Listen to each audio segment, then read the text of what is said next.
Hey. 10. The people in all places kindly entreating us, dancing and feasting us with strawberries, mulberries, bread, fish, and other their country provisions, whereof we had plenty, for which Captain Newport kindly requited their least favors with bells, pins, needles, beads, or glasses, which so contented them that his liberality made them follow us from place to place and ever kindly so respect us. Captain John Smith, a true relation of such occurrences and accidents of note as hath appeared in Virginia. Captain Newport goes off exploring with 8 or 9 gentlemen and a dozen sailors. They leave me in the shallop, the small boat they put together here in Virginia, so they will be able to navigate the narrow riverways. He takes Captain Smith along to be an interpreter with the Indians. They go in search of gold and silver and to find that new passage to the Orient everyone is talking about. They don't take many provisions with them. They say the last time they went exploring, each time they approached a village, the natives invited them in and fed them like kings. In Jamestown, we continue to work. We build a chapel for Reverend Hunt. We hang an old sail between 4 trees as an awning to protect us from sun and rain, and nail a bar between 2 trees for the pulpit. The walls are rails of wood that let the sunlight right in, and logs on the ground are our pews. Reverend Hunt calls us together for prayer, to thank the Almighty for all that we have, and to ask for protection. It still has not rained, and our wheat fields and gardens are wilting. We have found no fresh water springs nearby, and so we are still dependent on the river for water. Richard, James, and I spend the afternoon bringing buckets of water from the river to dump on the tiny new shoots. When I take a drink, I find it is still salty, and I wonder if we are killing the young plants rather than saving them. Richard and James keep to themselves, talking to each other, but not to me. I think about what Reverend Hunt said about being kinder to James. But if they treat me as if I'm not there, how can I be nicer? Maybe not yelling at them, not calling them names, not hitting them. Maybe that is enough. After supper, there is evening prayer in the new chapel. Reverend Hunt says we will have common prayer every morning and evening from now on, and 2 sermons on Sundays. By the time, no, by dusk, I am so tired I can hardly wait to get to bed. It is cloudy. There will be no moon tonight. I go off into the woods to relieve myself. I hear a rustling nearby and squint in the half light, but see nothing. Was it a deer? Maybe just a squirrel or a rabbit? As I walk back to camp, I hear the sound again and whip around. This time I see a form, something dark, slip behind a tree. The hair on the back of my neck bristles. But maybe it is just one of the other men relieving himself as well. Who's there? I call. No answer. I take a few steps toward the tree where the dark form slipped away. Wingapo, I call out. Silence. It must have been a deer, I think. I go back to our camp. I creep into the tent and flop onto our bed. It is the same bed that the 3 of us shared on the ship, and by now the straw is rotting. Henry and Abram's bed is crammed into our small tent as well, but the 2 of them are still out playing cards with the sailors. Richard is already asleep, dead to the world, snoring softly. James stirs, and I know he is still awake. I think about saying good night to him in an effort to be more kind, but I am so tired. I just close my eyes and I'm almost instantly asleep. It drags me up out of a dream, a shriek like a demon's cry. At first, I think I am still dreaming, but there is another piercing cry, then another, and soon the forest is ringing with the noise as if all of the demons in hell have entered our camp. I bolt upright. I can see barely more than shadows. An arrow pierces our tent and lodges in the ground next to me. James is sitting up. Richard lies there sprawled. Has he already been shot? Get under the mattress, both of you, I shout. Are they still enough afraid of me to obey? I'm going to the ships, James cries. He crawls toward the tent flap. No, I yell. I lunge after him, grab his ankle, yank him back. Get under the mattress now, I order him. Richard groans. He is either waking up or dying. James wiggles out of my grasp, heads toward the tent opening. I grab him harder this time. He turns and sinks his teeth into the flesh of my arm. Yow! I snatch my hand back. In that split second, James is out of the tent. Another arrow twangs past my ear. Richard is sitting up now, rubbing his eyes. I grasp the edge of our mattress, dump Richard onto the ground, then pull the mattress on top of both of us. I can hear my own breathing, the blood pumping in my ears. Will the mattress protect us? I remember the discussion. An arrow will fly right through a mattress, you idiot. No, it won't. Yes, it will. Won't. Will. The argument rages in my head. I expect any moment to feel the sharp pain of an arrow through my chest. All around us, I hear footsteps, shouting, that god-awful shrieking, the twang of arrows being shot, men crying out in pain. Finally, I hear muskets fire. Kill them, I think. But the twanging of arrows continues. I feel the impact as an arrow hits our mattress. I feel no pain. Richard, are you hit? I shout. Silence. Then after a moment, I don't think so. I want to yell at him that this is a stupid answer. He is either in pain or he is not. But if I am ever going to be nicer to James and Richard, now is the time. Do you hurt anywhere? I ask. He moves as if he is testing his body. No, he says. Suddenly, there is a great boom. Someone has boarded one of the ships and is shooting the cannons. I hear a crackling and a crash, the cannonball hitting a tree. Then I hear the pounding of bare feet in retreat. Soon all is quiet. If someone made it to the ship safely, James could be there as well, I think. I feel sweaty and clammy under the mattress. I think we can come out now, I say to Richard. We both heave the mattress off of us. Outside, men come around with torches, calling out, "Who is wounded? Who is shot?" We crawl out of the tent and find Abram lying there, an arrow in his side. I was just coming to bed, he says in a weak voice. I guess I didn't quite make it. Here, I call out, a man is wounded here. Two men come and lift Abram. He groans. We'll get you to the doctor, they say. James, he went to the ships, I tell Richard. We make our way down toward the riverbank where our ships are moored. Along the way, we step over arrows lying everywhere on the ground. Captain Gosnold comes walking up from the river. I realize he must be the one who fired the cannon. He is carrying something draped over his outstretched arms.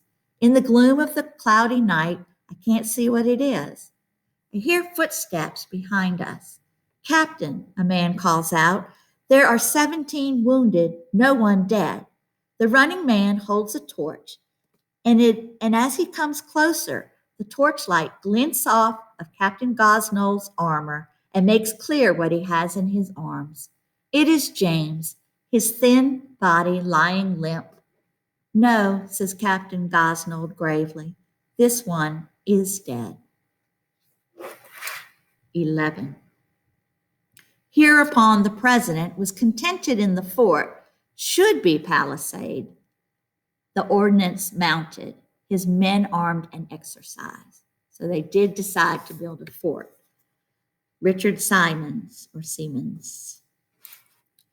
Reverend Hunt kneels with me in the dirt in front of the altar. He puts words to the prayers I cannot speak.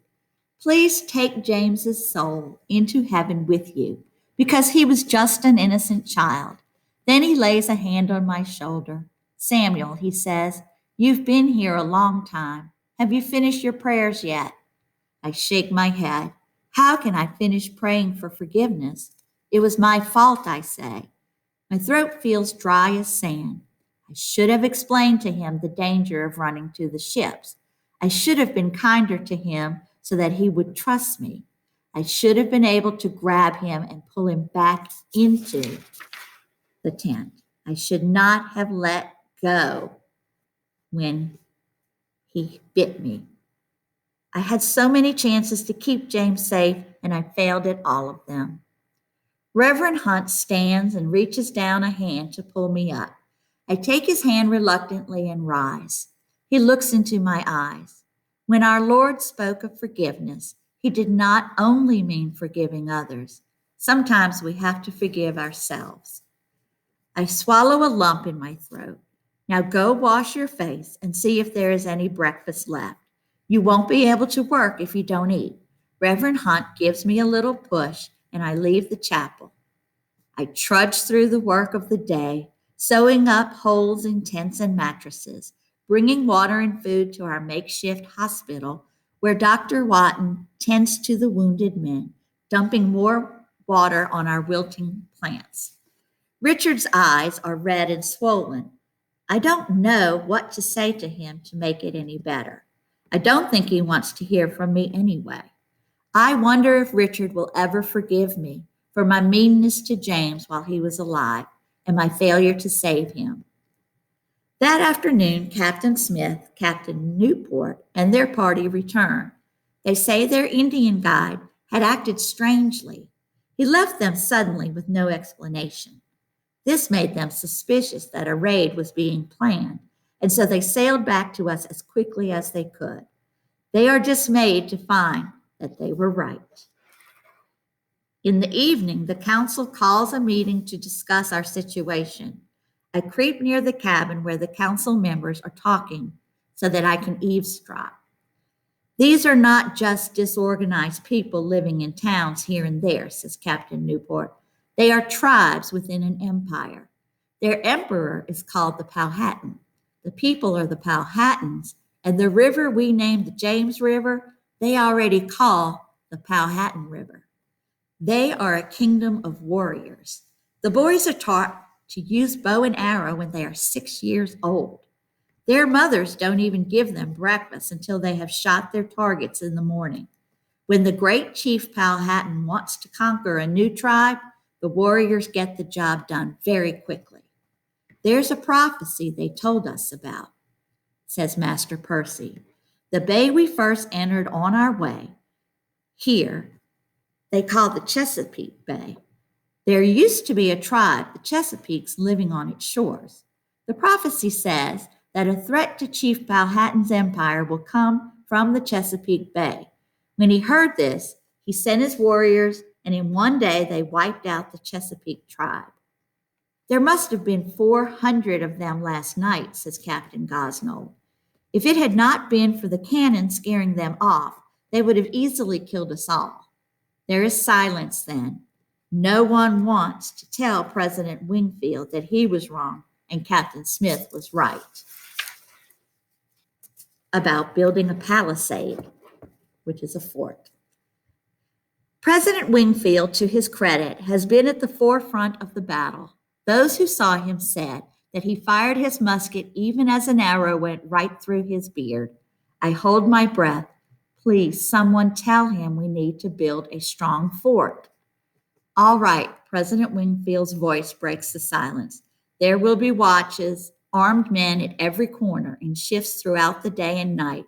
And he hesitates a moment. Tomorrow we will begin construction of a tall palisade with not so much as a crack between the posts.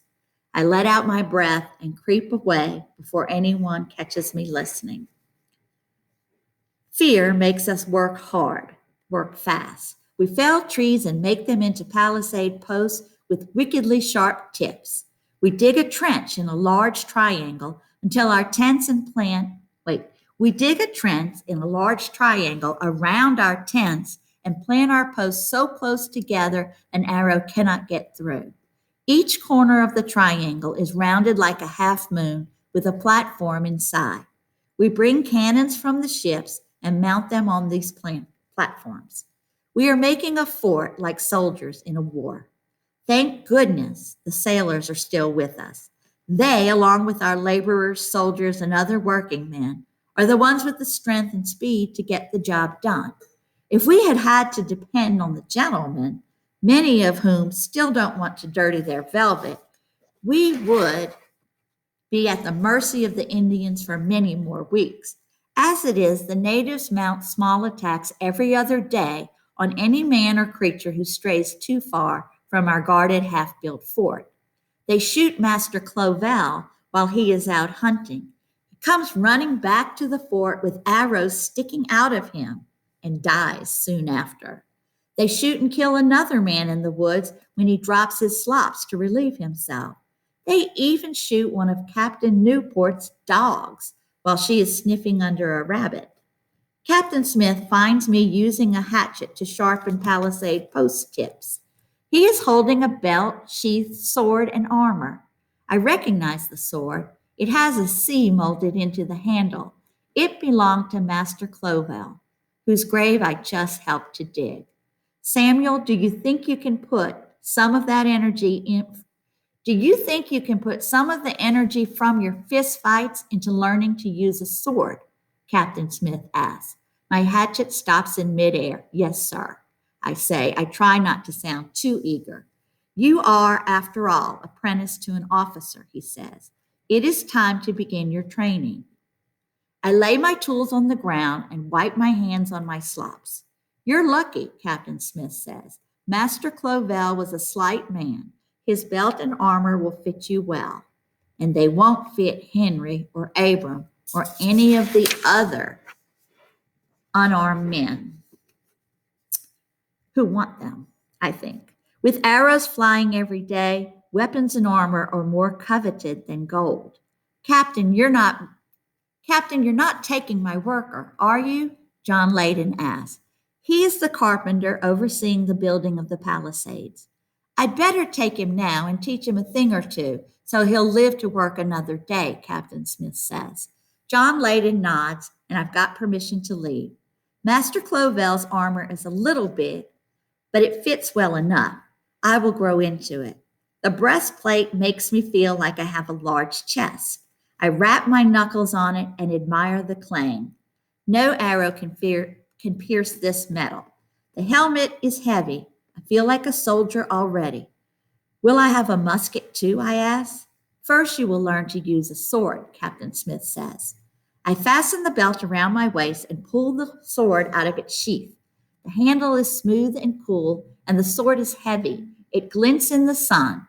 I take it in both hands and whip it through the air. It makes a sharp whoosh.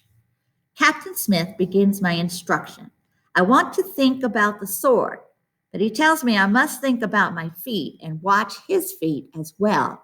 It is like dancing, he says, but I have never learned to dance, and so it's all new. It is a dance of death with your opponent, he says. You mirror his steps until you see a weak spot, and then you lunge. He suddenly steps forward, knee bent, and I am struck in the chest with his blade.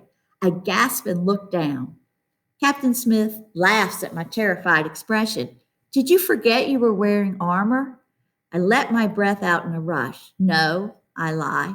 You must block me. Don't let me enter your circle. Slowly he goes again for a lunge. I think fast, swat his sword with my blade, knock it off its course towards my chest. Very good, he shouts. We pattern our steps as in a slow dance, him giving me time to balance his movements with my own. He raises his eyebrows when he is about to strike, his signal to me to protect myself. I hear the satisfying clank as my sword knocks his away. We speed up, our feet moving more and more quickly. No time for thought now, only reaction. I am out of breath, sweating, our swords clanging, ringing out. He is always one step ahead of me, always quicker. I am tiring. Then I see a gap, my chance to enter his circle. I step forward, lunge. Suddenly there is a scraping, a pain in my hand, and my sword is wrenched from my grasp. It lands on the ground behind me, and I stand there unarmed, with Captain Smith's sword hovering just in front of my throat. I am defeated. But Captain Smith laughs. It takes a long time to learn to use a sword properly, Samuel. Go pick it up. I've rubbed my sore fingers and moved them until they feel better.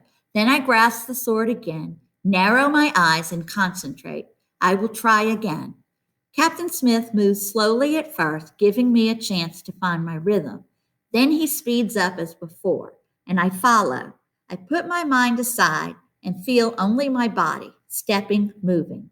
The dance of death sweeps us into its circle. Our swords clash and clang. My breath comes in short gasps. I see the opening. I lunge. My blade finds its mark. The tip presses into Captain Smith's armor just above his heart. He holds up his hands, drops his sword. He speaks slowly. The student, he says gravely, has impaled the teacher. I begin to shake my head. I did not mean to anger him. Then he breaks into a broad smile. I wipe beads of sweat from my face. My hand is shaking. We will train every day, he tells me. Wear your armor whenever you leave the fort. The sword will be no match for flying arrows, but tomorrow I will begin to teach you to use another weapon, one that is much more powerful than this sword. I nod calmly, but inside I am excited. Tomorrow I will learn to use a musket. We will see.